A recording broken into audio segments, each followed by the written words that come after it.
Բարի երեկո, հարգելի հետևորդներ, եթերում պրեսինգն է։ Ես այս պահին առցանց կապով կզրուցեմ արտերկրում գտնվող Միացյալ Նահանգների Սթենֆորդի համալսարանի քաղաքագիտության դոկտոր Արթուր Խաչիկյանի հետ։ Բարի երեկո, պարոն Խաչիկյան, շնորհակալ եմ հրավերս ընդունելու համար։ Բարև ձեզ, Սիրելի Տիկին Սիրանյան, միշտ հաճելի է ձեր մոտ։ Պարոն Խաչիկյան, երեք վստահ եմ տեղյակ եք, թե ինչ տեղի ունեցան, վաղ առավոտից խուզարկություններ Արագածոտնի թեմում, առաջնորդարանում, ձերբակալություններ, կալանք, ըստ էության այս պահի դրությամբ 13 հոգի ձերբակալվել են, Արագածոտնի թեմի առաջնորդը եւ այլ քահանա եւ եւս մեկ անձ կալանավորվել են, նշեմ, որ ոչ միայն հոգեվորականներ են, այլև թեմի աշխարհիկ աշխատակիցներ, հաշվապահներ եւ այլն, եւ ըստ էության Facebook-յան որոշ օգտատերեր շատ ճիշտ են նկատում։ Գլխատվեց սկզբում Տավուշի թեմը, հայ առաքելական եկեղեցու, այնուհետև Շիրակի թեմը եւ հիմա հերթը Արագածոտնին է, հերթով գլխատվում են եւ ընդ որում այստեղ էլ մատնիչ կա։ Մատնիչը հոգեվորական է, որը հայտնվեց հանրային հեռուստաընկերությունում, որը շատ մոտ հարաբերություններ փաստորեն ունի Նիկոլ Փաշինյանի ընտանիքի տիկնոջ հետ, եւ Պետրոս Ղազարյանի հյուրը եղավ, նա հարցազրույց տվեց, որի հարցազրույցի հիման վրա Դանիել Իոնիսյանը, որը ձեզ հայտնի է, որովհետեւ ձեր հարցովել է, չէ, նա դիմել իրավապահ մարմիններին, որպեսզի ձեր խոսքը եւս քննության ենթարկեն, եւ այսպես այս գործողությունները հետևեցին։ Խնդրեմ ձեր տեսակետը, ճիշտ է որ 37 թվի հետ նմանություններ կան։ Այո, փաստորեն մենք վերադարձանք Ստալինյան 30-ական թվականները, երբ մարդկանց խորախուսում էին, որ նրանք գործ տան, այսպես իրենց հարևանների դեմ, գոլեգաների դեմ, ուսուցիչների դեմ, երեխաները զեկուցումներ էին գրում, ծնողների դեմ, ասենք մարդիկ ուզում են բնակարանում ազատվել իրենց հարևաններից, գործ էին տալիս իրենց վրա։ Եվ մենք ունենք հիմա, այսպես ասած, գործ տվողների միության նախագահը, որի անունը դուք տվեցիք, եթե թույլ տաք ես չկրկնեմ, որը այո, իմ վրա էլ է գործ տվել, մնացածների վրա էլ։ Դե առաջինը Հայաստանը գնաց Թավշյա հեղափոխությունից դեպի տերոր, սա տերոր է, բոլորից փորձում են վախեցնել, կոտրել։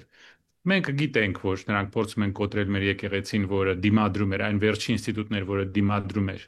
այս դավաճանների եւ հանցագործների խմբին։ Պարզ է, որ նրանք իրենց հրահանգները ստանում են Ադրբեջանից, որովհետև հենց որ Ադրբեջանում ինչ որ կարծիք է արտահայտվում մեր եկեղեցու վրա, նրանք այստեղ գործում են։ Այսինքն պարզ է, որ մենք այլևս սուվերեն պետություն չենք, մենք ենթարկվում ենք Ադրբեջանին, որևէ սուվերենության մասին խոսք չի գնում։ Մեր վիլայետացումը արդեն մեծ առաջընթաց է ստացել։ Առաջինը, երկրորդը շատ ամոթալի է, որ մեր արևմտյան գրանտակերները այսպես կոչված քաղաքացիական հանրությունը որևէ ասելու բան չունի, Անգլիան, Ֆրանսիան, Ամերիկան եւ այդ բոլորը տասնյակ հկները որևէ բան ասելու չունեն, երբ գրում են այսպիսի ռեպրեսիաներ եւ տերոր մեր եկեղեցու դեմ, որը մեր պատմության մեջ է, չեմ հիշում, թուրքերը, պարսիկները, արաբները, բյուզանդացիները այսպիսի բան չեն արել։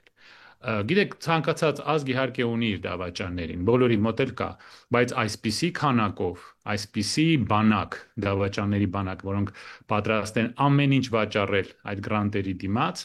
ես չեմ կարծում, որ ինչ-որ ուրիշ ազգ դա ունենա։ Եվ անցյալում մենք ունեինք այդ Ստալինի ինստիտուտը, գիտեք, երբ մարդը ուղղակի ինչ-որ անոնիմ ձևով բաներ գրում, ես նոր կարդացի մի հատ ուկրաինացի կին կար, սա կհիշեմ անունը 8000 բան էր գրել 8000 նամակ եւ նամակներով Դանոս, այո, որի այդ հետևանքով մարդկանց ձերբակալում են, աքսորում են, որոշ մարդկանց անգամ սպանում են։ Այսինքն մեր դեմոկրատական արևմուտքը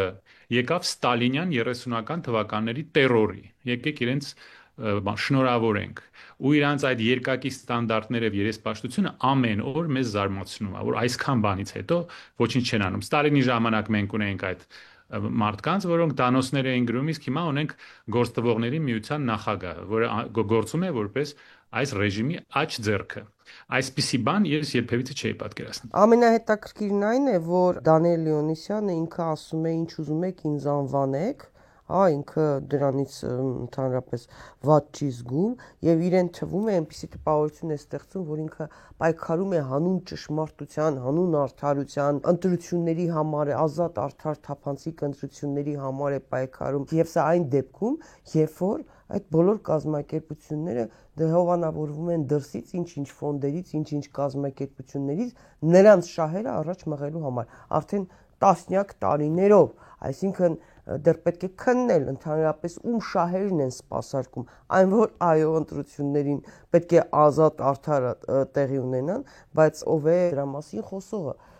Դանիել Լեոնիսյանը կամ որևէ ՀԿ-ի ներկայացուցիչ, որ մարդու իրավունքների մասին են իբրև թե գրանտներ են ստանում, նույն սակունցներ եւ այլն, բայց ինչ են անում, ինչից են խոսում, հետապնդումների են ենթարկվում մարդիկ, հա, Հայաստանում բռնատիրություն է, ծպտուն չեն հանում։ Շատ ճիշտ եք ասում, այդ անձի անունն էլ չեմ ուզում ասել, իմ համար զզվելի է, նա ոչ քաղաքական գործիչ է, ոչ մարդ է, ոչ էլ տղամարդ է, այսպիսի բան անել եւ հետո փախնել, պահկվել բանի ոստիկանության մեջքի հետևը դա տղամարդու արած չի, դե թող շարունակի եթե ուզում է։ Ստալինյան ժամանակ հենց այդպես էր ասում էին, որ այս փոքրիկ մարդիկ պաշտպանում են արդարությունը, պաշտպանում են ժողովրդին, պաշտպանում են մեզ օտարերկրյա շպիոնների դեմ, լրտեսների դեմ, հենց այսպես պաշտպանում երևի։ Այո, հենց այդպես խոսում են։ Հիմա մեր խոսալը գիտեք, լավ է վերլուծելը, բայց ավելի լավ է լսել Մայք Բենսին։ Ես մինչև հիմա ասում եմ եւ կրկնում եմ։ Ձեր մոտ ենք խոսում, մեր շատ սիրելի գործընկեր Ռազմիկ Մարտիրոսյանի հետ։ Մայք Բենսը աշխատել է պետական դեպարտամենտում Ամերիկայի, նա ամերիկացի է, օգնական է եղել տնօրենի, պետդեպարտամենտի տնօրենի։ Նա պատմում է մեզ, որ մենք շատ եւ շատ միամիտ ենք։ Այս գրանտերը գալիս են արտաքին հետախուզական, կենտրոնական գործակալության ձեռքից։ Նա ասում է դուք մինչև հիմա չեք հասկանում, որ սա ՑՌԵ-ն է, CIA-ն է։ Այս ՀԿ-ները կատարում են հետախուզական գործակալության կարգադրանքները, այս փողերը նրանցից են գալիս։ Այսինքն ես, դուք, Ռազմիկը եւ ուրիշներս մի 20-30 հոգով, Էդգար Ղազարյանը իմ շատ սիրելի, որ երկրորդ անգամ իմ թասիբը պահեց, ես մաղարիչ ինձ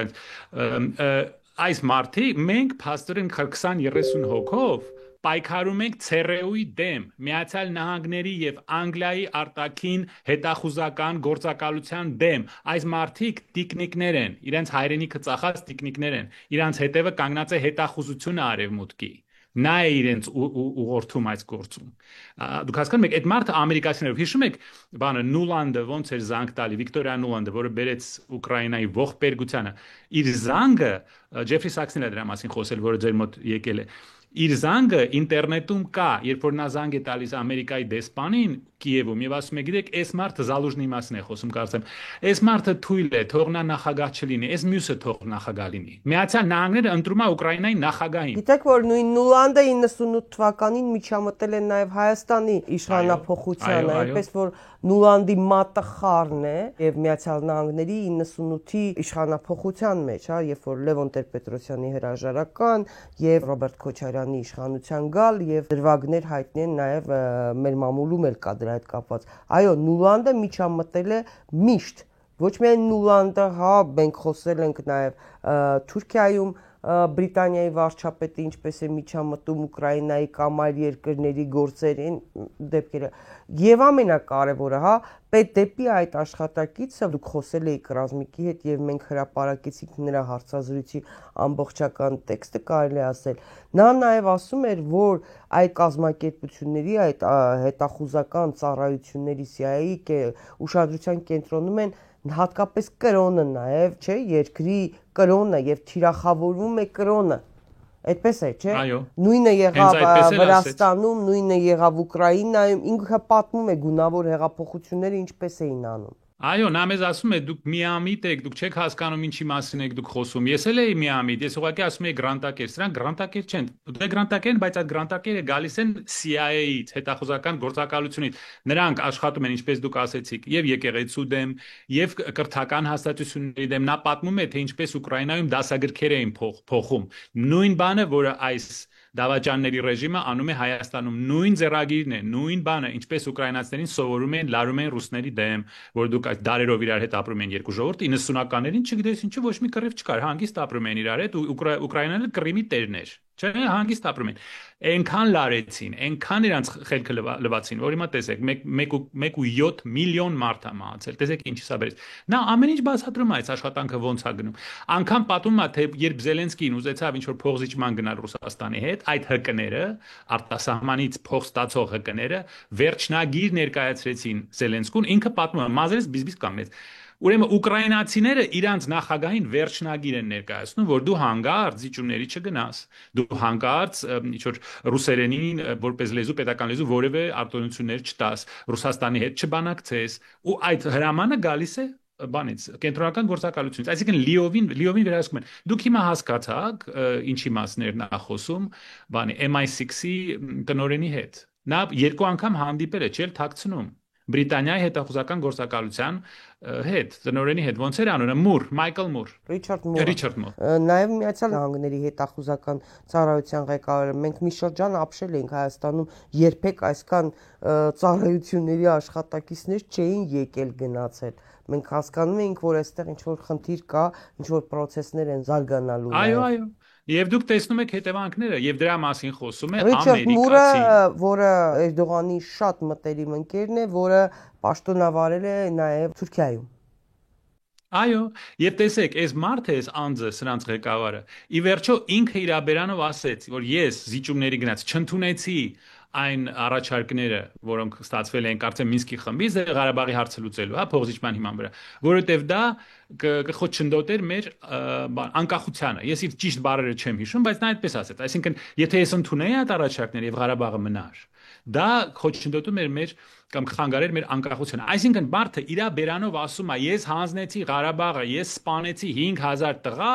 որովհետև ինձ հրահանգ էր տրվել ազատվել Ռուսաստանից։ Էլ ուրիշ ձևով ոնց կարելի է սա հասկանալ։ Այսինքն արևմուտքի հովանավորության տակ գտնվող մարդը իր համար մեր ազատությունը ի՞նչ է, Թուրքիայի մաս դառնալը, ռուսներին դուրս հանելը։ Եվ նա ասեց, այս պատերազմը ես փաստորեն չկանխեցի, հրահրեցի եւ 5000 տղա մահացավ իմ մեղքով, բայց հանգիստ իր տեղում նստած է ու շարունակում է քանդել մեր երկիրը։ Այո, մինչև հիմա ոչ միայն չենք հասկանում, ով չթողեց, որպեսզի կանգնեցնի պատերազմը, ում լսեց, մենք հիմա տեսնում ենք, չէ, ուկրաինացի գործիչները պատմում են, որ Ուկրաինայի իշխանությունները Զելենսկին նույնիսկ նախանձով են նայում Ռուսաստանի գործիչներին, որովհետև ասում են, դուք ինքնուրույն եք որոշում կայացնում, մենք պետք է երկու տեղ ճշտվենք, նոր որոշում կայացնենք, հա, այսինքն հիմա նաև հայտնի չէ ԵԱԿ Մինսկի խումբը 20 թվականին ինչ առաջարկեր ներկայացրել, ընդդիմությունը ասում է հրապարակիր տեսնենք, ինչ է ներկայացրել, որ դու մերժել ես, որ դու հրաժարվել ես, գուցե մենք խուսափեինք այդ ամեն ինչից։ Նախտիկին Սերանյան, դուք ասացիք հայտնի չէ, հեսա հայտնի կլինի։ Շուտով մենք դա կիմանանք, թե իրան ինչ էր առաջարկվել, դա հայտնի կլինի եւ դուք կտեսնեք։ Որոշ լրատվամիջոցներ Արևմուտքում եւ Ռուսաստանում ասում են, որ շուտով սա հրապարակվելու է, հենց որ եկեք պատրաստ լինենք։ Հնարավոր է, որ դա մենք իմանանք։ Ինչ է առաջարկվել ԵԱԿ Մինսկի խմբի կողմից։ Ինչ մի շարք առաջարկներ, որ եղել են, չգիտեմ հենց այդ առաջարկը, բայց մի շարք առաջարկներ, որ եղել են, դրա մասին ասում են, որ շուտով դա կհրապարակվի, մենք կիմանանք, բայց դուք ասեցիք հայտնի չէ թե ինչու նա կանգնեցեց, ով իրան թույլ չտվեց, որ նա կանգնեցնի պատերազմը։ Տիկին Սերանյան, դուք շատ լավ հիշում եք, որ ՄԱԿ-ի անվտանգության խորհրդում մի երկիր կար, որը թույլ չտվեց, որ ընդունվի որոշում, որ կանգնեցվի պատերազմը, եւ այդ երկիրը բոլորը գիտեն, իմ շատ սիրելի Բրիտանիան էր։ Ես շատ եմ սիրում Անգլիան, որպես երկիր, լեզու, կրթություն, թատրոն, գրականություն, երաժշտություն իմ ամենասիրելի երկիրն է, բայց որպես կառավարություն եւ քաղաքական միավոր ամենահակահայկական ուժն է այս ռեգիոնում։ Բոլորը գիտեն, որ Բրիտանիան կանգնեցրեց այդ որոշումը ՄԱԿ-ում, այսինքն տրամաբանորեն, եթե նրանք թույլ չտվեցին, որ ՄԱԿ-ը կանգնեցնի պատերազմը, տրամաբանություն ունեցող մարդը կմտածի, գուցե նրանք էլ չթողեցին, որ նա կանգնեցնի Ղարաբաղի պատերազմը եւ Պուտինի առաջարկը երկու անգամ չընդունի։ Գուցե դա նույն պետությունն էր, իսկ ինչու համար էր դա պետք անել, որպեսզի կոտրել հայերի դիմադրությունը, այո, որպեսզի մեր բանակը ջախջախվի եւ մենք այսպես կոտրվենք, որպեսզի նա սրանից հետո կարողանա այս գնալով Հայաստանը հանձնել։ Դա շատ հավանական է, տրամաբանական է, որ դա նույն երկիրն էր, որը ՄԱԿ-ում թույլ չտվեց, որ կանգնեցվի պատերազմը։ Այսինքն ինչի համար կոտրել Ղարաբաղը, հանձնել Ղարաբաղը, ռուսներին դուրս հանել։ Մենք միշտ եւ բոլոր փոքր երկրները միշտ եղել են խաղակարդ մեծ պետությունների, գերտերությունների ձեռքերում։ Հայաստանում գիտեք, հա ինչ օրակարգեր են քննարկում, որովհետև բոլորի նպատակը այն է, որ այս աղետը կանգնեցվի, բայց մենք նաև հասկանում ենք, թե ինչ ցանցեր են, հա, ներթափանցել, ինչ գործակալական ցանցեր են ներթափանցել ամբողջ Հայաստանով մեկ, ու մենք մտածում ենք ինչպես սրա դեմն առնենք, ահռելի գումարներ են հոսում, ահռելի, մենք չգիտենք ովքեր են գալիս գնում, ինչ խնդիրներ են լուծում, մենք չգիտենք ում հետ ինչ են պայմանավորվում, մենք չգիտենք ինչ պայմանավորվածություններ են ձեռք բերել, ինչ նոր աղետի առաջ են կանգնելու։ Հիմա խնդիրը process-ը կանգնեցնելն է։ Մոլդովան ցույց տվեց, այնուամենայնիվ դուք Մոլդովային հետևել եք վստահաբար ընտրություններին, երբ որ շատ արագ առավոտյան հենց ընտրությունների օրը ասում են այս երկու կուսակցություններ չպետք է մասնակցեն ընտրությունների, երբ որ Ռուսաստանում ապրող մոլդովացիներին սահմանադրությունը խախտում են եւ քիչ թվով քվեաթերթիկներ են տալիս, որպեսզի բոլորը չմասնակցեն։ Հիմա կա երկու տարբերակ, ընտրություններ, impeachment տարբերակը, ընտրությունները այսպես թե գալու է, չպետք է հակադրենք իրար իհարկե impeachment-ը եւ բանը, բայց Մոլդովայի օրինակը մեզ ինչ ցույց տվեց, այդ ուժերը թողնելու են 26 թվականը բան լինի, ժողովուրդը ոտքի կանգնի, բախում կառաջացնեն։ Ես վախենում եմ, որ այլ զարգացումներ տեղի ունենան, բայց ամենավտանգավորը, որ կանեն Մոլդովայի պես շատ հանգիստ կանեն։ Այո, եւ ձեր գործընկերները դրա մասին զգուշացնում էին, նորություններ կան արևմտյան մամուլում, որ Եվրոպայից ստացվել է $125 միլիոն, եւ այստեղ Հայաստան ուղարկվելու են մարդիկ եւ կազմակերպություններից պատվիրակություններ են գալու, որպեսզի մեզ սովորեցնել, թե ազատ ընտրությունները ինչ են, դեմոկրատիան ինչ է, այսինքն այն ինչ որ դուք նկարագրեցիք Մոլդովայում, երբ որ փակում են քաղաքական կուսակցություններ, երբ որ բանտարկում են եւ վախեցնում են ընդդիմությանը, երբ որ փակում են սոցցանցերի կանալները։ Իմիջիալոց տեղեկություն կա, որ Մոլդովայում ընդդիմադիրների որոշ կանալները փակվեցին Telegram-ում Ֆրանսիայի հետախուզության պատվիրով։ Ես չգիտեմ իմս ով է պատվիրել, հնարավոր է Ֆրանսիան, հնարավոր է Ամերիկան, երկուսն էլ շատ սիրում եմ, բայց որպես երկիր եւ ժողովուրդ, ոչ որպես հետախուզական գործակալություններ։ Բայց հնարավոր է, որ իմ սոցցանցերը նույն ձևով փակել են հենց այդ պատճառով։ Եվ Facebook-յան էջը։ Այո, եւ կշարունակեն ուրիշ բաներ կանեն, պարզ է, որ այս մարդիկ ցանկացած գնով ուզում են մնալ իշխանության, որտեվ հենց որ նրանք իշխանության չլինեն, իրենց շատ եւ շատ լուրջ հարցեր են տրվելու, շատ եւ շատ լուրջ հարցեր։ Պետական դավաճանությունը դա ամենածանր հանցագործությունն է բոլոր երկրներում։ Անգլիայում, Ամերիկայում ավելի ես չպատմեմ ինչ են անում պետական դավաճանների հետ Անգլիայում, թե չէ նորից գործ կտանի վրա։ Կասեն կոչ է անում, ես չեմ խոսա դրա մասին, բայց կան պատմական վկայություններ։ Դա շատ ծանր հանցագործություն է, եւ նրանք հասկանում են, որ հենց որ նրանք զրկվեն իշխանությունից, նրանք պատասխան են տալու։ Նրանք ամեն ինչի գնալու են։ Եվրոպայից այդ 125 միլիոնը մենակ սկիզբն է։ Նրանք փող են լցնելու միլիոնը Հայաստանի համար է նախատեսված, ես Այո, Հայաստանի համար նախատեսված է 125 միլիոն եվրո եւ գալու են մարդիկ, պատվիրակություններ են գալու, որերի մեր ժողովրդի խելքը լվան։ Եվ էլի ասեն, դե անգամ Ղարաբաղը հանձնեցիք, խաղաղություն չստացվեց, այս անգամ Մեղրին հանձնեցիք, բայց մենք չենք ասում, որ մենք Մեղրին հանձնել ենք, հեսա տեսեք, ամբողջ Ադրբեջանը էլի ասում է Զանգեզուր, Զանգեզուրի միջանցք, տեսեք, հրատարակել են քարտեզներ, էլի գրած է Զանգեզուրի միջանցք, Ռաբատում էլի ասվեց Զանգեզուրի միջանցք, եւ այդ քարտեզի վրա, որը հրատարակվել է Ադրբեջանում, մի քանի միջանցք եւ միջանցքի երկարությամբ այդ գյուղերը, քաղաքները ադրբեջանական անվանումներով, ադրբեջանական անուններով, բարև ձեզ, բարի լույս ձեզ, էս էլ ձեր բերած խաղաղությունը, որ երրորդ անգամ։ Հիշում եք, ասում եք Ղարաբաղը կհանձնենք խաղաղություն կլինի, Գիրանցը կհանձնենք խաղաղություն կլինի, Ջերմուկը կհանձնենք խաղաղություն կլինի, Մեղրին հանձնեցինք, էլի խաղաղություն չեղավ։ Ու նրանք շարունակում են ժողովրդին խաբել։ Էս էլ հանձնենք, են էլ հանձնենք։ Իսկ Ադրբեջանը շատ հետևականորեն ասում է, սա Արևմտյան Ադրբեջան է, սա Զանգեզուրի միջանցք է։ Ինչքան ուզում եք անունը փոխեք։ Եվ երբ կուզեք, Տիկին Սերյանյան, եկեք քննարկենք նաև Գազայի այս պայմանագիրը։ Ալիևը ասեց իր խոսքում մակում Թրամփի ուղի, որը անցնում է Զանգեզուրի միջանցքով։ Այսպես ձևակերպում է։ Այսինքն էլ ոնց բացատրել, այո։ Մի ճշտում պարզապես պարոն Խաչիկյան, ես հիշում եմ, որ Telegram-ի սեփականատեր Պավել Դուրովը հարցազրույց էր տվել, նա պատմել էր, որ Ֆրանսիայի կառավարությունը փորձել է իրենից ինչ-որ գործողություններ քայլել եւ ինքը մերժել է նրանց, չգիտեմ որքանով է բան, ամեն դեպքում Դուրովը ասել էր, որ մերժել է Ֆրանսիայի Այո, տեսել եմ այդպիսի նյութեր եւ հակառակն եմ տեսել, այո։ Պարոն Խաչիկյան, հիմա մի քիչ ինչ-որ բան է ստացվում։ Այդ ոնց եղավ։ Ես ուզում եմ հասկանալ, դուք ամերիկացիներին գուցե ավելի լավ եք հասկանում, գուցե Թրամփին ավելի լավ հասկանաք, քան ես։ Ամեն դեպքում ես չեմ կարծում, որ ինքը միամիտ մարդ է, եւ չեմ կարծում, որ ինչ-որ բան հենց այնպես է անում։ Նույնիսկ ամենաանհեթեթ բաները թերևս, որովհետև ամեն դեպքում կա համակարգ, կապ չունի Թրամփը կլինի, ով կլինի, սիստեման կա, համակարգը կա, պետություն կա, վերջի վերջո իր շահերն առաջ մղում է։ Ոնց ստացվեց, որ ոչ մեկին չէր հաջողվում, հա, եւ այս ցեղասպանությունը Գազայի շատ արագ, ասենք, Թրամփը ասում է, շատ արագ ժամերի ընթացքում լուծեց, հա, այս գազայի խնդրը։ Կբացատրեք իրականում ինչ է դա, ինչու է դա հիմա արվում եւ հատկապես նշենք այն փաստը, որ ոչ Համասի, ոչ Իսրայելի, ոչ Իրանի, Ռուսաստանը դեռ մի կողմ, հա, ներկայացուցիչները ներկա չէին այդ Շարմ el-Շեյխի խաղաղության գագաթնաժողովին, որը հրավիրվել էր Միացյալ Նահանգների եւ Եգիպտոսի կառավարությունների իշխանությունների կողմից, նպատակը անդրադառնալ Գազայի խաղաղությանը, հա, ձեռքբերմանը։ Խնդրեմ բացատրեք, այս ինչ է ընդհանրապես, սա ինչ է։ Սա ինչպես մեր շատ լավ գործընկեր Սերգեյ Մերկոնյան ձեր մոտ խոսեց, ես համաձայն եմ իր հետ։ Ես իհարկե Միջին Արևելքի մասնագետ չեմ այն աստիճանի ինչքան նա գիտի, բայց որոշ չափով կարող եմ խոսել այդ դրա մասին։ Սա նախ խաղաղություն չէ, սա զինադադար է։ Եթե դուք նայեք վերջի ասենք 20, 30, 40 տարվա ընթացքում քանի անգամ են այսպիսի պայմանագրեր կնքվել եւ խախտվել, վերցրեք գոնե 93 թվականի Օսլո 1-ը, 95-ի Օսլո 2-ը,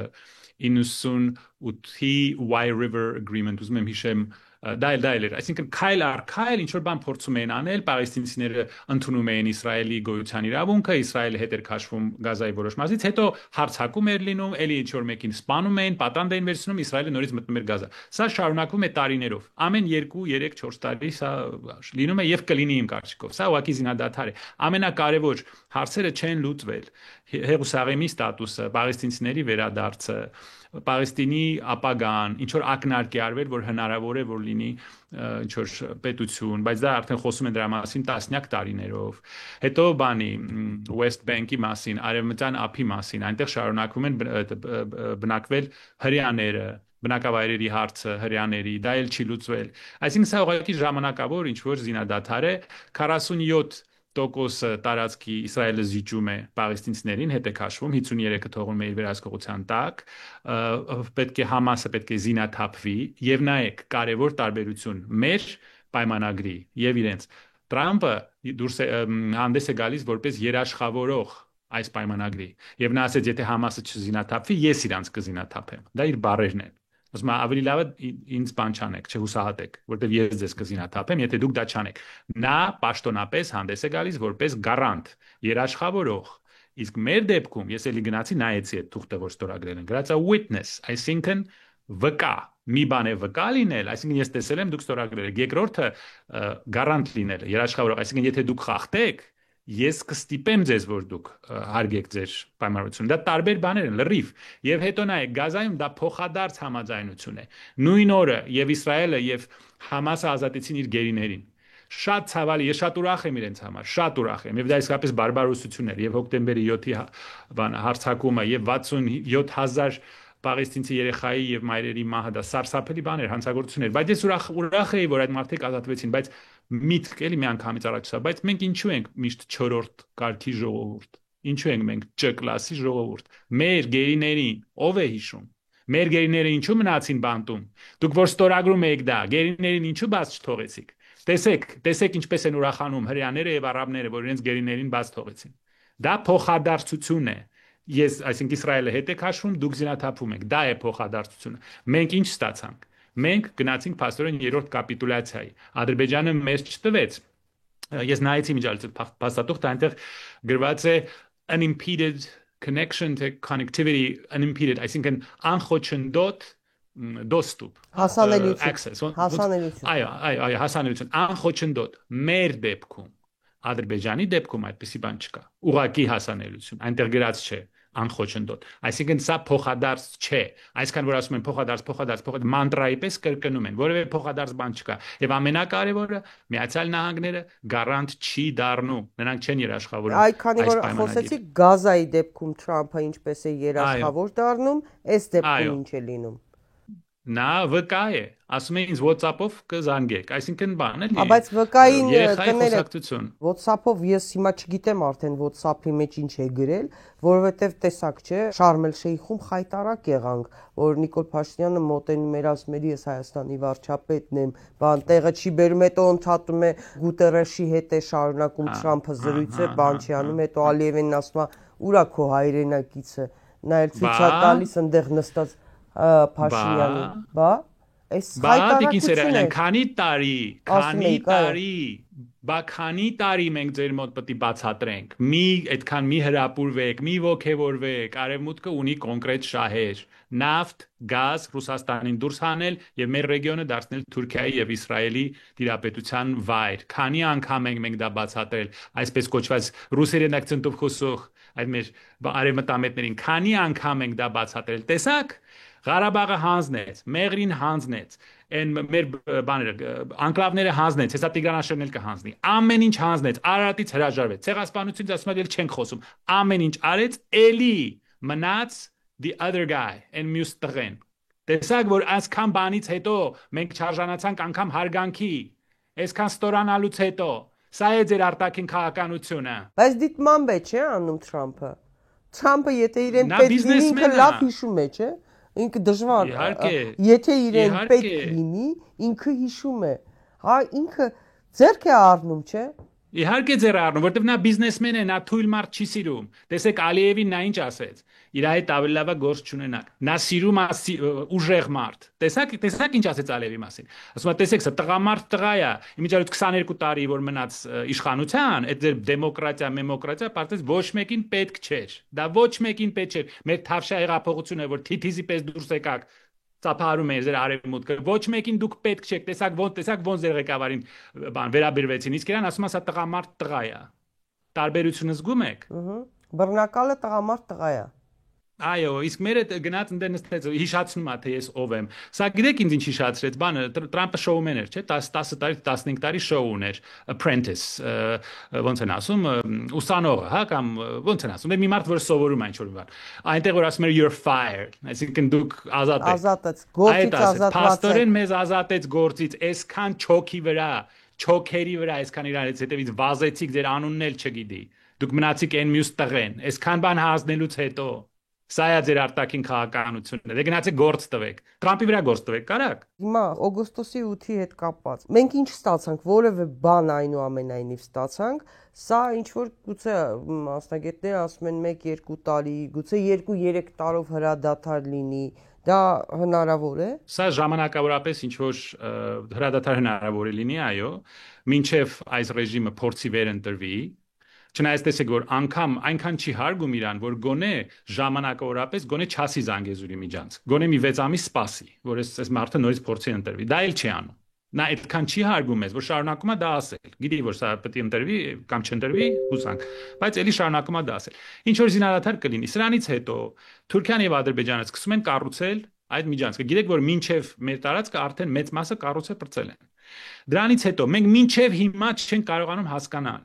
Այնտեղ լինելու է սահմանապահ թե չի լինելու, ասում է չի լինելու, չէ՞, ասում է չի լինելու։ Դուք որևէ պետություն աշխարհում տեսել եք, որ դուք անցնում եք իր սահմանը եւ որևէ մեկը չի ստուգում, թե ով է մտնում իր սահմանը, տարածքի մեջ։ Ես չգիտեմ դման բան։ Եվ դուք գիտեք, որ Եվրոպայում կա Շենգենի ռեժիմ, առնվազն 25 տարի գործում է։ Օրինակ Ֆրանսիայից Իտալիա կամ Իսպանիա կամ Գերմանիա, որ դուք գնում եք, ձեր անձնագիրը չեն ստուգում, որովհետեւ արդեն պայմանագիր կա, որ սա մի տարածք է, բայց անգամ այդ դեպքում, եթե դուք գաք Ֆրանսիա ուրիշ երկրներից, ֆրանսիացիները ձեր պայմանագիրը էլի բանը ստուգում են, անձնագիրը։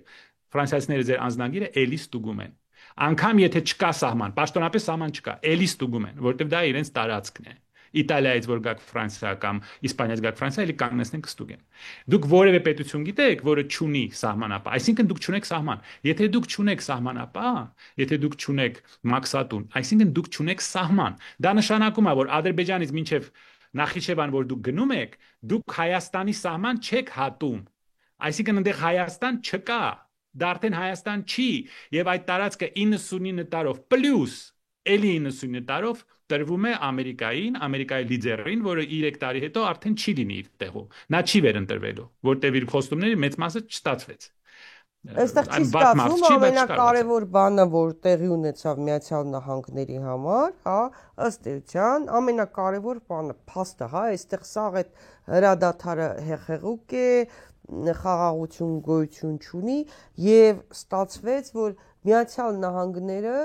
ամենակարևոր բանը ստացավ, այդտեղ ամերիկյան ներկայություն։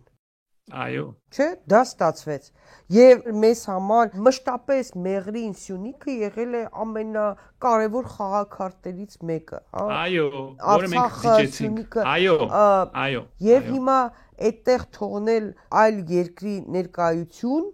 Ընդ որում դա միայն բանինը չի, միայն ամերիկացիներին չի վերաբերվում, ռուսներ կլինեին կամ որևէ մեկը, վերջի վերջո դա մեր ինքնիշխան տարածքն է, մեզ համար կենսական, ռազմավարական նշանակություն ունեցող։ Այստեղ հարցը այն չի, որ այս երկրի իր չլինի այն երկիրը, բայց երբ որ կա Ռուսաստան, Իրան, Արևմուտք, այս հակամարտությունը ու բերել ամերիկյան ներկայություն, սա ինչի է վերածվելու։ Սա վերածվելու է նրան, նախ ասենք, որ ձեր մոտ տարիներով ասում ենք, որի վերջո նրանք սա կփորձեն ստանալ, եւ Ադրբեջանին կօգնի Իսրայելի լոբին, որտեվ Ադրբեջանը շատ սերտ միջանցք է լինելու, որպես միջանցք է ստանալու, այո։ Այո, եւ Իսրայելի լոբին իրանց կօգնի։ Իսկ Իսրայելին սա ինչու է պետք, որպեսզի թույլատնել Իրանը կտրվի ռուսներից, մենք կտրվենք Իրանից, եւ այս ամբողջ ռեգիոնը հիմա նրանք պատրաստում են նոր հարձակում Իրանի վրա։ Եվ ինչպես ասեց Ջեֆրի Սաքսը, մենք կարող ենք ներքաշվել կամ օգտագործվել այս պատերազմում։ Եվ մենք կտրվում ենք Իրանից, եթե ապագայում ինչ-որ ռազմական հարցեր մենք ունենանք, այլևս բացի Վրաստանից մենք որևէ ձևով օգնություն ստանալ չենք կարող, իսկ մեր շատ սիրելի եղբայրական վրացիները մեկ-մեկ փակում են իրենց սահմանը, մանավանդ երբ որ պատերազմ է սկսվում։ Այսինքն մենք կընկնենք Ղարաբաղի օրը, մենք սա բացատրել ենք ձեր մոտ շատ անգամ, լսող չկար։ Եթե մենք ուզում ենք, որ ամերիկացիները մեզ ինչ-որ հարցով օգնեն, ես երկու ձեռքով կողմ եմ, թող ինչ-որ պայմանագիր կնքվեր, որ նրանք երաշխավորում են, ոնց որ Գազայում են երաշխավորում։ Երաշխավորում են մեր սահմանները, մեր տարածքները։ Թող Տրամպը ասեր, ոնց որ նա ասեց Գազայում, եթե դուք չզինաթափվեք, ես ձեզ կզինաթափեմ։ Նա ասեց։ Թող ասեր, որ եթե որևէ մեկը խախտի Հայաստանի սուվերեն տարածքը, ես այդ հարցով կզբաղվեմ, կամ Միացյալ Նահանգները, ոչ թե եսը չկա, 3 տարի հետո ես չի լինելու։ Միացյալ Նահանգները դա երաշխավորում է։ Եթե մենք ուզենայինք ինչ որ չեզոք ընկերություն կոնտրակտ ստորագրենք, ասենք Միացյալ Նահանգներից ինչ որ մարդիկ անտեղին ուղղակիորեն Միացյալ Նահանգների հետ մենք ինչ որ բան ստորագրենք, գոնե դա ինչ որ բան կլիներ եւ ոչ 99 տարով։ Ինչու 99 տարով։ Ալիևը 99 տարով թողեց ռուսներին մնան Ղարաբաղում։ Ոչ, թող լիներ 5 տարով, թող լիներ 10 տարով եւ ամեն 5 տարի մենք երկարացնենք։ Ով է տեսել այսպիսի պայմանագիր։ 200 տարով զիջել ձեր տարածքը, այսինքն դուք դարակ գաղութ, դուք դարակ Եգիպտոս, որը զիջեց Սուեզի կանալը։ Հետո հենց որ ուզեցավ հետ բերի պատերազմ սկսվեց։ Դուք դարակ Պանամա։ Այսինքն ստացվում է, որ այս քայլով նույնիսկ Արցախից առավել, հա, պայթյունավտանգ վիճակ է մեր երկրում ստեղծվել։ Եվ նույնիսկ այդ հրադադար կոչվածը, եթե պայմանական է հրադադար կոչվածը, էլի հուսալի չէ, եւ դա կախված է օրինակ, որտեղ մենք վերահսկողություն չունենք, այլևս որոշումները ուրիշ երկրներում են կայացվում, մեզնից չի կախված, այդ հրադադարը կտևի 6 ամիս 5 ամիս, մի տարի, 2 տարի, այսինքն ավելի վտանգավոր իրավիճակ է, քան Արցախում, այդպես է, քան Արցախի դեպքում։ Շատ ավելի վտանգավոր։ Հիշում եք, մենք ասում ենք, հանձնելով Արցախը, դուք վտանգը բերում եք ձեր տուն, որ ասում էին մեզ, դե մենք չենք ուզում Արցախը պաշտպանել, Արցախը բեռ է։ Տեսակ, որ Արցախը մեզ էր պաշտպանում։ Հիմա այդ վտանգը եկավ մեր տուն։ Հետո այս միջանցքի վերահսկողությունը, ըստ հիշում եք այդ իսպանական թերթը, որ հուլիսին կարծեմ հրատարակեց հոդված, որտեղ ասեց, որ այնտեղ 40% լինելու է վերահսկողության Միացյալ Նահանգների, 30-ը Հայաստանի, մնացած 30-ն էլ ադրբեջանցիները ասեցին, դա էլ մերն է լինելու։ Այսինքն Ադրբեջանն էլ է որոշելու, թե ինչա կատարվելու այդ տարածքում։ Սա արդեն մեր տարածքը չի։ Ալիևը նույնիսկ ասաց, որ այդ խաղաղության պայմանագիր կոչվածն այդ ամեն ինչը գրվել է Ադրբեջանում, այնպես որ այդ ամեն ինչը եւ այստեղից որևէ մեկը չի երկել եւ Վաշինգտոնյան թուղթն էլ ես չգիտեմ Փաշինյանին որ պահին են ցույց տվել վերջին պահին թե չգիտեմ այսպես փորձում էր կարդալ Թրամփի կողքը նստած թե ինչ է եւ նույնիսկ չառարկեց որ միջանցք Ինքը ցանկացած բան կզիջի, մենակ իրեն թողնեն նա մնա իշխանության, մենք արդեն սուվերեն պետություն չենք, Ադրբեջանից հրամաններ են տալիս մեզ, թե ում պետքա ձերբակալել, ում պետքա նստացնել, այսինքն մենք արդեն պետություն չունենք։ Հիմա այդ բանում միջանցքում մենք չգիտենք, նա ասեց, չէ՞ որ չի լինելու վերահսկողություն, սահմանապահ չի լինելու, մաքսատուն չի լինելու։ Ինչ որ ասում է սկաներներ կդնենք։ Սկաները շատ լավ բան է, բայց բոլոր երկրներում ինչ որ մարդ սկաների կողքը կանգնած է։ Հետո 30% լինելու Ադրբեջան, այսինքն Ադրբեջանը այնտեղ արդեն ունի տնտեսական շահ եւ իր ձեռքից դա ոչ ոք արդեն չի կարող վերցնել։ Այնտեղ սկսելու է կառուցվել ադրբեջանական, ինչպես ես շատ երկար ժամանակ ասել եմ, ընկերություններ կմտնեն այդ տարածքը։ Դրանից հետո դա դառնում է Ադրբեջանի Թուրքիայի սեփականություն, որը արդեն 200 տարի մերը չի։ Այդ ով է իրանց ձեռքից դա հետ վերցնելու եւ երբ։ երբեք դուք երբևիցե Թուրքիայի ձեռս բան եք վերցրել ընդհանրապես կամ որևէ մեկը այդ բրծավ գնաց դրանից հետո եթե նրանք այսօր արդեն ասում են տեսեք այդ Զանգեզուրի երկայնքով այնտեղ ադրբեջանական գյուղեր են դրանից հետո էլի ինչ որ բանից կզայրանան մեր հարևանները իրենց հոգևոր առաջնորդը կասի դուք էլի բերեցիք Խաչիկյանին էլի այնտեղ ռևանշիստ բաներ էր խոսում մենք դրա համար ուրեմն ստիպված ենք որոշ քայլերի գնալ եւ կամած տնտեսապես դեմոգրաֆիական այդ այսինքն բնակչությունը կսկսի փոխվել ադրբեջանցիները կսկսեն գալ եւ եթե մենք դիմադրենք կասեն տեսեք դուք դիմադրում եք դուք խախտում եք մեր պայմանագիրը եւ այդ հարցը ուժով կարող է լուծվել մենք արդեն շատ դժվար է տեսնել թե մենք ինչպես ենք պահելու Սյունիքը շատ դժվար է տեսնել իհարկե Թրամփը ասում էր 99 տարով հետո եւս որոշ ժամանակով կձգենք, փաստորեն եւս 99 տարով, չէ՞, այդպես էր ստացվում։ Մենք դեռևս ես չգիտեմ, որևէ հերքում, ժխտում բան եղել է թե չէ եւ ըստ էության քո տարածքի հանձնում է ըստ այդտեղ այլևս Հայաստանը ոչ մի չի կարողանալ անել եթե վերահսկողություններ լինի նույնիսկ Միացյալ Նահանգների վերահսկողություն դու էլի ոչ մի բան չես կարող անել դուք բերեցիք միջանցքների նեղուցների օրինակներ ինչ են կարողացել անել ոչ մի բան երբ որ Եգիպտոսը 1956 թվականին Նասրն էր կարծեմ կհիշեմ ով էր փորձեց հետ բերել նեղուցները Ֆրանսիան, Անգլիան եւ Իսրայելը միանգամից զինուժ ուղարկեցին իրենց զորքերը եկան Սինա եւ պատերազմ էր սկսվում այսինքն նրանք հետ չեն տա սա նրանք հետ չեն տա եւ կամած կարողանան մտնել Սյունիք եւ տեսեք նրանց բանը խոսքը չի փոխվում տեսեք մեր վրա գործ տալիս են մեր սիրելի ընկերները իսկ ադրբեջանցիները որ ասում են սա արևմտյան Ադրբեջանն է դե գործ տվեք բա գնացեք ասեք բա այս ինչ է դուք ռևանշիզմով եք զբաղված բա մի հատ խոսացեք ձեր դուխը մենակ մեր եկեղեցականների վրա է հերիքում բա ասեք մի հատ սիրելի ադրբեջանցիներ բա մենք ամեն ինչ զիջեցինք ստորացանք կապիտուլյացիա ստորագրեցինք ծեծեցիք մեզ պրծակ էլ ինչ եք ուզում բա ինչու եք շարունակում ասել որ սա արևմտյան Ադրբեջանը դե այդքան դուխով եք ասեք ընդամենը օրեր առաջ այս կրկին եկեղեցու դեմ այս արշավներից առաջ ընդամենը օրեր առաջ Ադրբեջանի հոգևոր առաջնորդը եւս մեկ անգամ ելույթ էր ունեցել եւ մեղադրել էր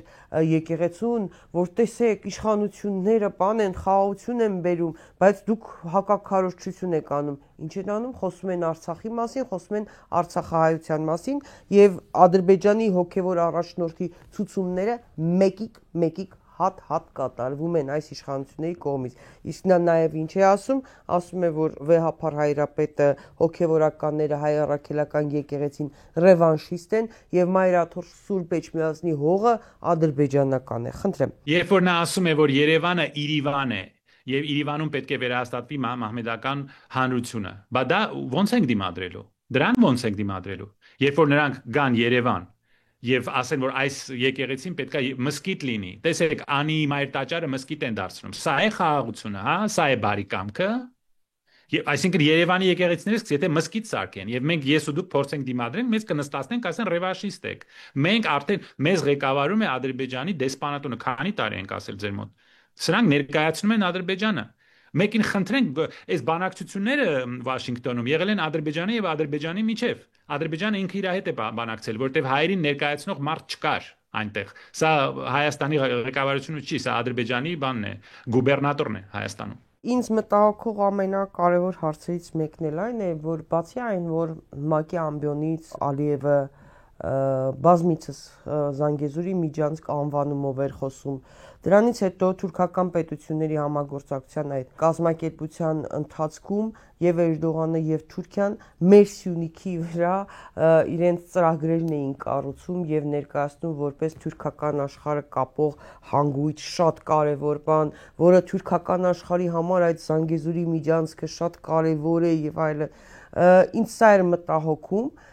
նախ սրա մասին խոսենք, որովհետեւ ստացվում է Այս հարցը իմ զրուցակիցներից շատերին եմ տվել, ստացվում է, որ մեր Սյունիքը թուրքական աշխարհը օգտագործելու է իր շահերի համար։ Գեցե Բրիտանիան, որ կարողացավ հասնել իր նպատակին, Թուրքիան կարողացավ,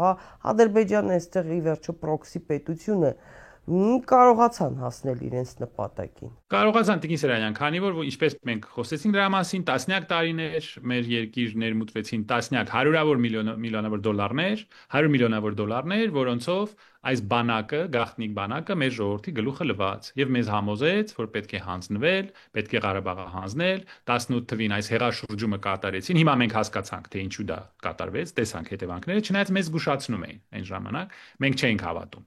Դե տեսակ, այո, կարողացան զավթել մեր երկիրը, կարողացան գտնել այս դավաճանների բանակը, կարողացան Հայաստանը բերել պարտության, կտրել Իրանից, Ռուսաստանը դուրս հանել ռեգիոնից, Իրանի վրա հեսա նոր հարձակում է լինելու, ռեգիոնում հաստատվելու է Իսրայելի եւ Թուրքիայի հեգեմոնիան, նրանք են իշխելու մեր ռեգիոնում, եւ ստեղծվում է հզոր հարավային Փարիզ Ռուսաստանի դեմ։ Սա է Բրիտանիայի նպատակը։ Եվ մեր շուրջ ձևավորվում է այս թուրքական աշխարհը եւ մենք կամաց-կամաց խեղդվելու ենք այս մեղրի չաթ Զանգեզուրի միջանցքը դա այն պարանն է, որը գցեցին մեր վզին։ Այս պարանը գնալով սեղմվելու է եւ մենք խեղդվելու ենք, մեզ խեղդելու են։ Այնպես են անելու, որ մենք այստեղից դուրս գանք, մենք իրենց խանգարում ենք։ Ես այս օրինակը բերել եմ այն հյուսիսային պողոտան, որ կառուցում էին, այն հին տները, որ կային, խանգարում էին։ Այդ մարդկանց հանեցին դուրս հյուսիսային պողոտան կառուցեցին։ Այդ նույն հյուսիսային պողոտան գնալու է Ստամբուլից դեպի Բաքու։ Մենք ենք խանգարողը, մեզ հանելու են դուրս, կամաց-կամաց։ Մենք արդեն սուվերեն պետություն չենք։ Մենք արդեն չենք կարողանալու դիմադրել։ Երբ որ նրանց բոլոր հրամանները կատարվում են Հայաստանում, դուք ո՞նց եք դիմադրելու Հայաստանի ադրբեջանցիների վերադարձին։ Ո՞նց եք դիմադրելու Երևանում, ասենք, եկեղեցիները մզկիթ դարձնելուն։ Ո՞նց եք դիմադրելու դրան։ Եթե վաղը նրանք ասեն, իսկ դուք ինչու եք քրիստոնյա։ Մեզ քրիստոնեությունը խանգարում է։ Եթե Արարատը մեզ խանգարում է, մեր խաչքարների մասին էր խոսքը գնում, եկեղեցիների վրա են հարձակվում, այսինքն մի օր կասեք, իսկ դուք ինչու եք քրիստոնյա, մահմեդական աշխարհում ապրում եք, այդ քյալլան կարելի է ուտել եւ ոչ քրիստոնյա լինելով, կարող մահմեդական լինել, ես մահմեդականությունը շատ հարգում եմ, դա շատ մեծ բան է, կրոն է աշխարհում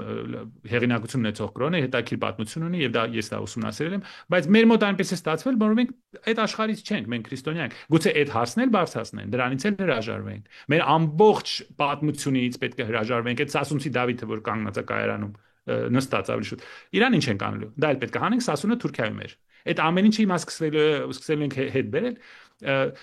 Այսինքն այս կառավարությունը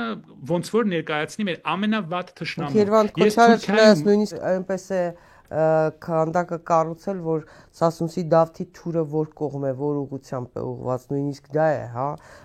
խորհրդանշում, վտանգը որտեղից է։ Իհարկե, սրի ուղղությունը։ Պարոն Խաչիկյան, տեսեք, անդրադարձանք ՄԱԿ-ում Ալիևի ելույթին եւ նաեւ այդ իսլամական համաժողովին Ալիևը ըստ էության ինքը նույն խոսույթը շարունակեց, Հայաստանին մեղադրեց 30 տարի օկուպացնելով իր տարածքը օկուպացնելու մեջ, մեզ անվանելով ֆաշիստական պետություն։ Հիմա Ալիևը շատ լավ գիտի միջազգային իրավունքում դա ինչ է նշանակում։ Երբ որ Նիկոլ Փաշինյանը Ալմա-Աթայի հռչակագիր բերեց մեջտեղ Շարլ Միշելների եւ Էմանուել Մակրոնների թեթև ձեռքով Պրահայում եւ հղումը տվեցին, մենք ասում էինք, որ ի վերջո Հայաստանը դարձնում են օկուպանտ երկիր, օկուպանտ ֆաշիստական երկիր, հա։ Հիմա Ալիևը հասավ նրան, որ այդ իսլամական կոնֆերանսում այդ երկրները ստորագրեցին այդ մեղադրանքի տակ, որը ուղղված էր Հայաստանի դեմ, մեղադրանք, որով Հայաստանը դառնում էր, այո, օկուպանտ եւ ֆաշիստական երկիր։ Հայաստանից որևէ մեկը չխոսեց դրա դեմ իշխանություններից, բնականաբար, հա, վախում են, ինչ պիտի խոսեն, հա, վախից։ Բայց մենք մի հատ եկեք հասկանանք, ինչ է նշանակում օկուպացիա եւ ինչ է նշանակում օկուպանտ եւ ինչպես են վարվելու հետագայում օկուպանտ երկրի հետ։ Մեզ դարձրեցին օկուպանտ երկիր, ֆաշիստական օկուպանտ երկիր,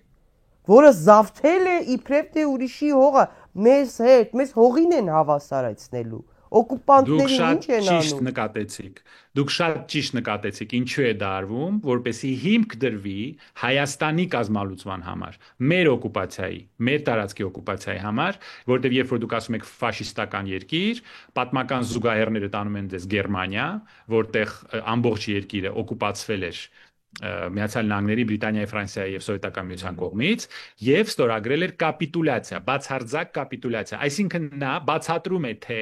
ինչու Հայաստանը պետք է ենթարկվեր կապիտուլյացիայի եւ հնարավոր է օկուպացիայի եւ իրենց կողմից անընդհատ խոսվում է որ հայերը այս ռեգիոնում չեն ապրել, հայերին այստեղ բերել են ռուսները 1828 թվականից վերջերս իրենց մամեդական հանրության ղեկավարը ցավոք սրտի այդ բառերը նորից կրկնեց, որ ձեզ այստեղ ռուսներ են բերել, դուք ստեղ ապրելու տեղ չունեք։ Եթե հետաքրիր է, բա որ ասում են ռեվանշիզմ չպետք է լինի, ատելության խոսք չպետք է լինի, մեզ ֆաշիստ անվանելը դա ի՞նչ է։ Բա ինչու չեք խոսում։ Մի հատ է գործ տվեք, այդքան լավ է գործ տալուց։ Մի հատ իրա վրա գործ տվեք։ Կարակ։ Ասում է դուք ֆաշիստ եք, այսինքն նա հիմք է դնում ապագա օկուպացիայի համար, Հայաստանի օկուպացիայի, Հայաստանի կազմալուծման համար, արդարանալով, որ մենք ֆաշիստական պետություն ենք։ Ամերիկյան ներկայացությունը այստեղ ինչ ձևով կարող է լինել։ Թուրքիայից կբերեն, թե իսկապես ամերիկյան ներկայացություն կլինի։ Թուրքիայի պես երկիր ունեն իրենք այստեղ, ինչու պետք է իրենց ներկայացուցիչները գան։ Որևէ ձևով երբևիցե Միացյալ Նահանգները չի հակառակ գնացել Թուրքիայի շահերին որևէ ռեգիոնում։ Պարզ է, որ սա ուղղակի ֆորմալ ձևով Ամերիկայի անուն են կպցրել սրա վրա, որպեսզի մեր ոգևորված մարդկանց ասեն, դե սա Թուրքիա չի, սա ամերիկացիներն են, ամերիկացիները ձեզ ջինս ու ծամուն կբերեն, ուրախացեք, գնացեք բարեք, քեֆ ենք անում եւ այլն։ Ամերիկան եկավ, բայց իրականության մեջ Տրամպը Հայաստանում որևէ շահեր չունի, եթե նա շահեր ունենար, գոնե այս հանձնված ղեկավարի անունը կհիշեր, էդ էլ չարեց։ Նա իր շահերը շատ ճիշտ ցույց է տալի, նա դիվանագետ չի, դրա համար Տիկին Սերային ավելի հեշտ է իրեն կարդալը, նա դիվանագետ չի, նա բիզնեսմեն է, նա գիտի իր փողը որտեղ է, իր փողը Ալիևի ձեռքն է, Ադրբեջանում է եւ իր դաշնակիցը առաջինը Իսրայելն է, երկուսը Թուրքիան, երկուսն է Ադրբեջանի շատ մտերիմ ընկերներ ու դաշնակիցներն են, այսինքն այստեղ Ամերիկան ուղղակի կպցրել են վրան, անունը կպցրել են վրան, սա շատ շուտ հայտնվել է Թուրքիայի եւ Ադրբեջանի ձեռքերում, որից հետո Ամերիկան մեզ չի էլ հիշելու, մեզ երբ ով է մեզ հիշել այս ռեգիոնում ընդհանրապես Սա անցնելու է Թուրքիայի Ադրբեջանի վերահսկողության տակ։ Ամերիկան այստեղ որևէ բան չի անում։ Եթե ուզենար, Տրամպը կասեր, ես երաշխավորում եմ այս պայմանագիրը։ Միացյալ Նահանգները օրինակ ինչ որ անվտանգության երաշխիքների պայմանագիր կստորագրեր։ Ուկրաինայում բոլոր եվրոպական պետությունները համարյա ստորագրել են։ Ամերիկան էլ էր ուզում ստորագրել։ Չգիտեմ, վերջերս կարծեմ չի ստորագրել, բայց Բրիտանիան, Գերմանիան, Ֆրանսիան ստորագրել են։ Երաշխիքներ են տվել, բայց այդպես էլ իրենց զինվորներին չուղարկեցին։ Գոնե ինչ որ երաշխիք մեզ կտրվեր։ Սա ուղղակի ձև է, որ ձև անել, որ սա Ամերիկայի ձեռքն է լինելու, հետո կամաց-կամաց սա տալ Թուրքիային, Ադրբեջանին, եւ այնտեղ նրանք կառուցելու են իրանց ձեռնարկներ, որից հետո սա մեր ընդհանրապես մեր սեփականությունը չի լինելու։ Բայց չստացվեց, որ Միացյալ Նահանգները Ռուսաստանի հետ փոխհամաձայնեցրել էր արդեն մեր հարցը։ Մանավանդ դրանից առաջ էր եղել արդեն Պուտին-Թրամփ հանդիպումը։ Ինչու եմ ասում, որտեվ Ռուսաստանը առանձնապես դիմադրություն ցույց տվեց, ուրիշ դեպքերում խոսում են, աղմուկ են բարձրացնում, չստացվեց, որ ինչ որ իմաստով լուր համաձայնություններ, այս կետ ԱԳՆ-ի բանն էլ որ հիշեցում նոյեմբերի 9-ի թուղթ կա, դա ընդամենը ինչ որ ասեցին ասելու համար, էլի։ Որտեվ ուրիշ դեպքերում Ռուսաստանը շատ կոշտ է արձագանքում, Իրանը գոնե հոգևոր իշխանությունը կոշտ արձագանքեց քաղաքական ղեկավարությունը Իրանի, որը ունի ադրբեջանական ծագում, տարօրինակ ձևով։ Քիչ ուրիշ ձևով, այո։ Ես հասկանում եմ, որևէ մեկը մեր շահերը չի պաշտպանելու, ամեն մեկը իր խնդիրներն ունի, իր շահերն ունի։ Ես մեծ ակնկալիք չունեմ, բայց ուզում եմ բարձրաձայն մտածենք։ Չինաստանը ունի լրջագույն պայմանագիր Իրանի հետ, շատ լուրջ պայմանագրեր, ունի պայմանագրեր Ադրբեջանի հետ, Պակիստանին մեջտեղ բերելով Սերգեյ Մելքոնյան շատ ճիշտ բան ասեց։ Դժվար թե առանց Ալիևի Էրդողանի թույլտվության Փաշինյանը դիվանագիտական հարաբերություններ հաստատել հայատյաց Հայաստանն ու Արցախը ատող Ադրբեջանի ու Թուրքիայի շահերը մշտապես առաջ մղող Պակիստանի հետ նեղացնելով Հնդկաստանին։ Մի քիչ Այսինքն սա բացարձակ ինչ որ իմաստով ես հասկանում եմ, որ այդ բոլոր երկրները, որոնք ունեն իսկապես լրջագույն շահեր, ունեն Չինաստանը, Հարավային Կովկասում, Հնդկաստանը մեծ շահեր ունի, հետաքրություններ, ձեռքերը լվացել են։ Ռուսաստանը։ Եթե մեր սեփական կառավարությունը չի ուզում պաշտպանի մեր շահերը, նրանք ո՞նց պաշտպանեն։ Եթե մեր սեփական կառավարությունը այսպիսի որոշումներ է ընդունում, ամեն ինչ զիջում է, ոչ մի բան այն կողմից չի ստանում, չի գոնե ասում, եկեք եթե մենք ինչ-որ միջանցք ենք բացում, թող այնտեղ լինեն ինչ-որ միջազգային կոնսորցիում թող լինի, Իրանից մարդիկ լինեն, Ռուսաստանից մարդիկ լինեն, չգիտեմ, Ֆրանսիայից, Հնդկաստանից, Չինաստանից մարդիկ լինեն, եթե ինքը իր շահերը դավաճանում է ինքը մեր ժողովրդին դավաճանում է այս կառավարությունը։ Ուրիշ երկրները ինչ անեն։ Պետք է ստիպված լեզու գտնեն Թուրքիայի հետ։ Չինաստանը ստիպված լեզու կգտնի Թուրքիայի հետ։ Իրանը արդեն կարծեմ գտել է եւ կգտնի Ադրբեջանի հետ։ Ռուսաստանն էլ ինչպես միջամտի այս իրավիճակում, եթե մենք ունենք ազգային դավաճանության որ կառավարություն ասենք ունենք։ վախենում է մի հատ ասի no, ոչ, нет։ Մի հատ գոնե ասի ոչ, ասի ինչի դու մեզ ոնց ես անվանում օկուպանտ, բա ԵԱԿ Մինսկի խումբը ինչով էր զբաղված։ Դե նրանք զգուշացրեցին, Օվերչուկը զգուշացրեց, բայց դուք հասկացեք, եթե դուք ԵԱՏՄ-ից դուրս է գալիս, հետևանքներ են լինելու։ Այսինքն ինչ որ բան ասեցին, դե բացեի բաց դժվար է դա անել, Տիկին Սարյանյան, որովհետև տեսեք, ինչ իրավիճակ է Ուկրաինայում։ ԵԱԿ-ը նկատի ունի, ԵԱԿ Մինսկի խումբը ֆաշիստական մեր քայլերն էր, հա, արդարացնում։ Նույնիսկ Բաքվի բանտում մեր գերիները ռազմաքաղաքական ղեկավարությունը այդ ծանր պայմաններում Բաքվում ավելի լուրջ հակադարձում է ադրբեջանական այդ կեղծ թեզերին, քան թե այստեղ Փաշինյանն ու նրա փոքրիկ խմբակը իսկապես։ Այս մարդիկ ատում են մեր ժողովուրդը, վրեժ են հանում մեր ժողովուրդը։ Ես չգիտեմ ոնց են իրանց նեղացրել։ Սրտիկներ է բանանում ամեն օր։ Ինչ են արել։ Տեսել եք այդ նոր կապիկությունները։ Հա, բանը, սրտիկներ անում, բան անում, ինչ որ հիմարություններ։ Իրան խորհուրդ են տվել, գիտեմ դա ինչ տեխնոլոգիա է։ Այո, սա բոլորը այդ տեխնոլոգիաներն են, արևմուտքից իրա կողքը մարդիկ կանգնած են, որոնք իրան սովորացնում են, թե ոնց է պետք սանել։ Եթե նա 15 տարեկան աղջիկ կամ տղա, ես կհասկանայի այս սրտիկ նկարները ինչա նշանակում, բայց պետության ղեկավարը այսպես իրան չի պահում։ Երբ ձեր սեփական պետության ղեկավարը ասում է Ղարաբաղը բեռ է մեզ համար, մենք չենք խախտում, չենք ուգնելու։ Այո, այո։ Եթե նա այսպեսի բան է ասում, մենք ո՞նց կարող ենք ուրիշ երկրներին մեղադրել, որ նրանք չպաշտպանեցին Ղարաբաղը։ Եթե ես իմ երեխայի հետ գնամ զբոսնեմ որևէ միտեղ, իմ երեխայի վրա հարձակվեն, ես թողեմ փախնեմ։ Հետո ես ձեզ մեղադրեմ, որ դուք իմ երեխային չպաշտպանեցիք։ Սա ինչ խելագարություն է։ Երբ են մեզ դարձել խելագար, մենք խելոք ազգ ենք։ Մենք ակադեմիկոսներ ունեցող ազգ ենք։ Սա ինչ խելագարություն է։ Ռուսաստանը հիմա մեծ խնդիրներ ունի Ուկրաինայում, այս պատերազմը ձգձգվում է, մենք ձեր մոտ ասել ենք, սա լինելու է երկար տարիներ, պարզ չէ սա ինչպես է վերջանալու,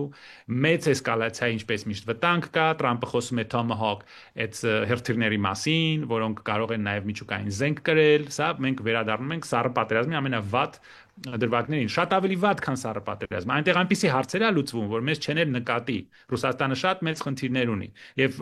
միջել հիմա պաշտպանել մի երկիր, որը ինքը Իրան չի ուզում պաշտպանել եւ միշտ ռուսները ինձ ասում են, երբ որ ես փորձում եմ ինչ-որ բան հակադարձել, ասում են մի րոպե։ Դուք երկրորդ անգամ այս կառավարության ընտրեցիք։ Կառավարություն, որը հանձնեց Ղարաբաղը ու ասեց՝ «Մեզ Ղարաբաղ պետք չի»։ Դուք մեզանից եք մունատ գալիս, կներեք։ Մենք ձեզ ինչով օգնենք, եթե դուք ընտրեցիք այս մարդկանց։ Ես բացատրում եմ, խաբեցին, ժողովուրդը դեռ